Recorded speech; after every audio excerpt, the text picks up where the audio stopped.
April 26 நடக்க இருக்கும் 2ஆம் கட்ட வாக்குப்பதிவில் கேரளாவில் உள்ள 20 மக்களவை தொகுதிகளுக்கும் ஒரே கட்டமா தேர்தல் நடக்க இருக்கு. தேசிய அளவில் இந்தியா கூட்டணியில் அங்கம் வகிக்கும் கம்யூனிஸ்டுகள் கேரளாவில் காங்கிரஸை கலட்டிவிட்டு தனி கூட்டணி அமைச்சிருக்கு. கடந்த 2019 ஆண்டு நடந்த தேர்தலில் மார்க்சிஸ்ட் கம்யூனிஸ்ட், இந்திய கம்யூனிஸ்ட் கட்சிகள் LDF என்கிற பெயர்ல கூட்டணி அமைச்சிருந்துச்சு. மாநிலத்தில் ஆளும் கூட்டணியாக இருந்து 80 தொகுதிகளில் களமிறங்கியும் ஆலப்புழா தொகுதியை தவிர வேறெங்கும் LDF கூட்டணியால வெற்றி பெற முடியல. அதே நேரம் காங்கிரஸ் கட்சி, இந்திய யூனியன் முஸ்லிம் லீக், கேரள மணி காங்கிரஸ், புரட்சிகர சோசலிச கட்சிகள் கூட்டணி அமைச்சு 19 இடங்கள்ல அமோக வெற்றி பெற்றன. இதுல வயநாட்டுல களமிறங்கிய ராகுல் காந்தி 4,31,000 வாக்குகள் வித்தியாசத்துல வெற்றி பெற்றார். பாரதிய ஜனதா கட்சி, பாரதிய தர்ம ஜனசேனா, கேரள தாமஸ் காங்கிரஸ் கட்சிகளுடன் கூட்டணி அமைச்சும் ஒரு இடத்துல கூட வெற்றி பெற முடியல. இந்த நிலைமையில 2024 ஆண்டு தேர்தலையும் கிட்டத்தட்ட இதே கூட்டணியே தொடருது. கடந்த முறை காங்கிரஸ் கூட்டணியில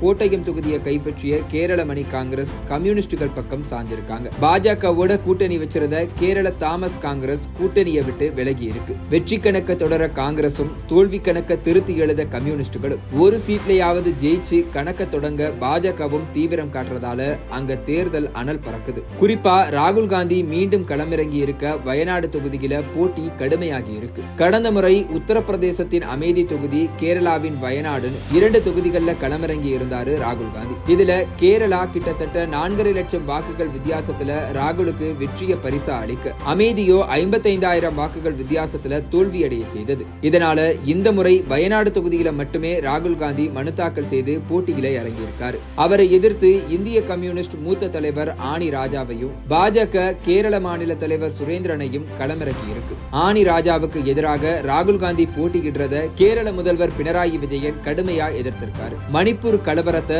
தனது உண்மை கண்டறியும் குழு மூலமா வெளி உலகிற்கு கொண்டு வந்த ஒரு தேசிய தலைவருக்கு எதிராக போட்டியிடுவதா என அவர் ராகுல் காந்தி கிட்ட கேள்வி எழுப்பியிருக்கார். அதே நேரம் பாஜக சார்பில் களமிறக்கப்பட்டிருக்க கே சுரேந்திரன் ஏற்கனவே 3 முறை மக்களவை தேர்தலில் நின்று தோல்வியை சந்திச்சிருக்கார். 2009, 2014 ஆண்டுகள்ல காசர்கோடு தொகுதியிலும் 2019 பத்தனம்திட்டா தொகுதியிலும் நின்று தோல்வியடைந்தவரை இந்த முறை ராகுல் காந்திக்கு எதிராக களமிறக்கி இருக்கு பாஜக. சுரேந்திரனுக்கு ஆதரவாக பிரதமர் மோடியே பிரச்சாரம் செய்துள்ளதால அவர் மீதான எதிர்பார்ப்புகள் அதிகரிச்சிருக்கு.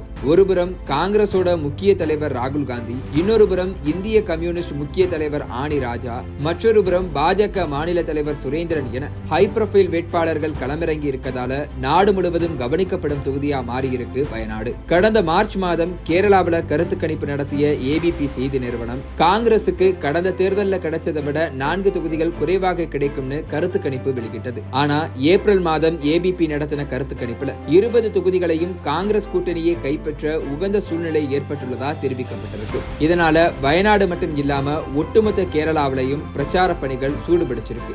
கருத்து கணிப்புகள் மெய்யாகுமா அல்லது பொய்யாகுமா என்பதை பொறுத்திருந்து பார்க்கலாம்.